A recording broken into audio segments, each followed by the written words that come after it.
All right, now let me just tell you a few things about, we took the deposition Thursday of the Notre Dame Chief of Police, Director of Security, Phil Johnson. And we're meeting Monday with our prosecutor, Mike Dvorak. And I'm a former prosecutor. I prosecuted as a deputy prosecutor in St. Joseph County for a year and in Elkhart County for 3 years. And I can tell you that when the word first got circulated that, you know, people felt like Father Jenkins should come out publicly and ask for the dismissal of these cases, the response of the university was they're out of our hands, that they belong to the state. And that's technically true. Once somebody calls the police and the police file a police report and it goes to the prosecutor for charging, the state actually becomes the formal victim. That's why I say it's technically true. Having prosecuted many, many cases, as a part-time deputy prosecutor in Elkhart County, my average caseload was over 300 cases a year in the courtroom, in the felony courtroom that I had. And I was just one of many. So having been through this many, many times as a prosecutor, I can tell you that in this type of case, if the quote-unquote victim is not interested in pursuing prosecution, that weighs very, very heavily on the prosecutor. There are limited resources. We're called the ND88 because there are 88 defendants, now 87 because Linda Schmidt passed away. But there are over 100 cases because some of our clients, like Father Westland, had the temerity to come onto campus twice. One time he was praying the rosary, and the second time he was singing to Mary in the month of May. And for those, he got arrested. I will tell you one thing. The depositions are closed. Criminal depositions are closed until they're published in court.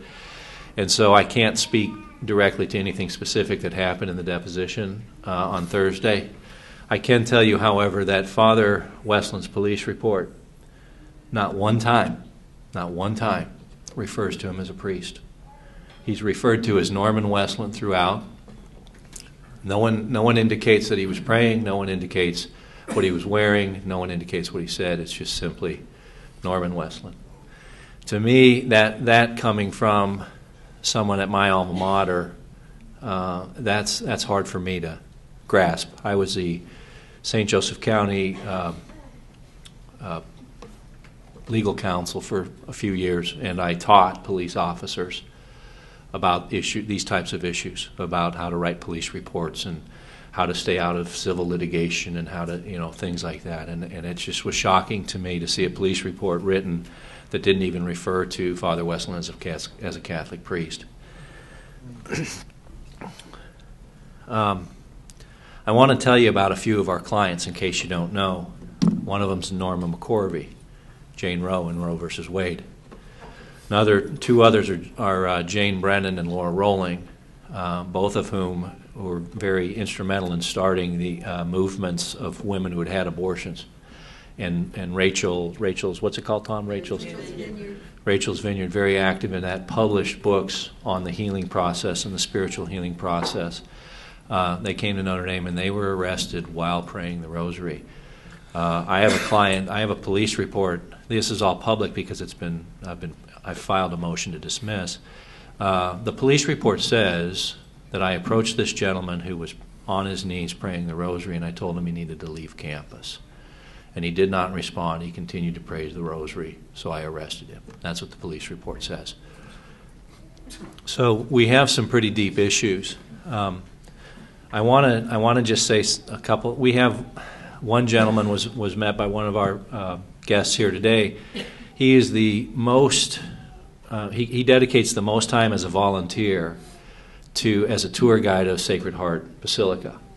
His name's Bob Bramer. We had to get special permission from the university to allow Bob to come back and continue volunteering at Sacred Heart Basilica. And fortunately, we were able to get that, but that's the nature of it. We have a client who worked at our local parish here that is run by the Holy Cross, the Order of the Holy Cross Priests, who worked at this school and parish for 23 years, and subsequent to this lost her job. I don't know the details of that, but it seems a little bit hard to fathom. I mentioned Norma McCorvey. Charlie mentioned Father Westland. These are some of the big names, that are out there who felt compelled to come in. Most of the people, and I've had the opportunity and the privilege to meet with our bishop and talk with him about these cases. And I said, Bishop, every parish you go around to, when you look around, particularly those who go to Mass every day, those are my clients. They come from every part of the country. They're from every age group. I have a client who took a year off to go do missionary work from college, took a year off to go work at an orphanage in Mexico. Was very worried, sent me emails from Mexico. Do I have to come back? Do I have to come back? I don't want to miss my court dates. I have clients who are retired military. I have clients on fixed budgets. I have 3 homeless clients. I have clients who are Notre Dame graduates. I have clients who are brothers and sisters of Notre Dame graduates, family members. So people came here because it's Notre Dame.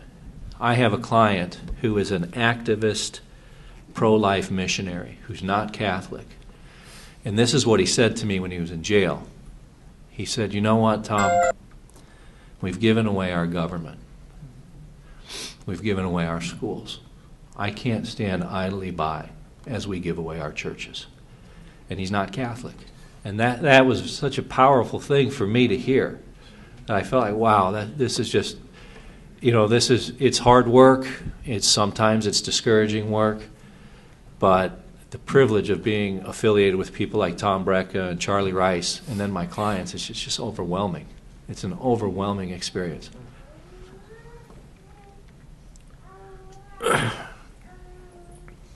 I wasn't intending to be here graduation weekend. I live in Traverse City half-time.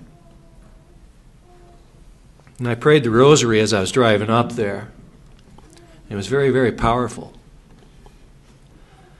My wife met me and she said she felt the Holy Spirit was telling me that I needed to go back. I had no idea why. Subsequent to that, I got an email from a friend of mine saying, is there any way you can get back to town because we got people getting arrested. We have pro-life attorneys in town, but none of them have any idea what it's like to work in the criminal system. So it was pretty clear to me at that point that this is a spiritual battle that's going on. And it's being played out in the courtroom, but it's much bigger than that. And we're foot soldiers in that spiritual battle. That's why the prayer is so important. But the way you win spiritual battles isn't by legal technicalities. The way you win spiritual battles is through prayer and through dedication and through joining in your communities. And I just implore all of you to get the awareness out there. Get in your parishes, get online, stay online with the Thomas More Society's website and the Free the ND88 website, and keep talking about this because I love Notre Dame. I went here twice, and I was a lay missionary for the Holy Cross Associates program in Chile. And my son's a student here. And my dad went to school here, and my brother went to school here before me. And I will tell you that the publicity machine of this place is very powerful. And the word hasn't gotten out. The word about what's really going on in these cases hasn't gotten out.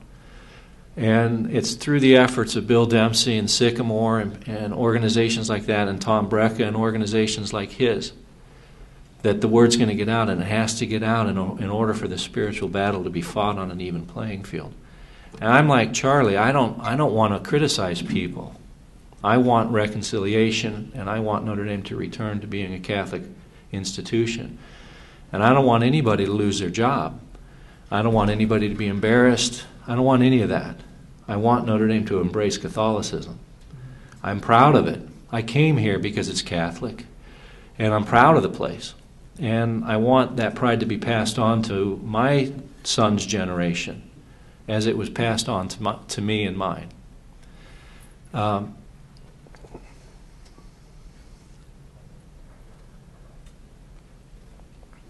I do want to say one thing in closing. That's the last thing I thought when Charlie was talking is two things, actually. Tom and I have talked many times about what happens if we have 100 trials. That's a pretty big job for a couple guys. And the first thing we're thinking, maybe we need to find a patsy who's stupid enough to take all these cases on. And I'm looking up at Charlie, and there was just this aura about him, like, hey, He's retired. He's got a lot of free time, you know. And then when he was talking about, which I agree with, by the way, there's just really one right outcome here. There's just one right course for the university to take, which is to call for these cases to be dismissed. Because I'm very confident as a former prosecutor. Mike Dvorak is a father of 7 children. He's a Catholic educated man. He carries his rosary in his pocket every day.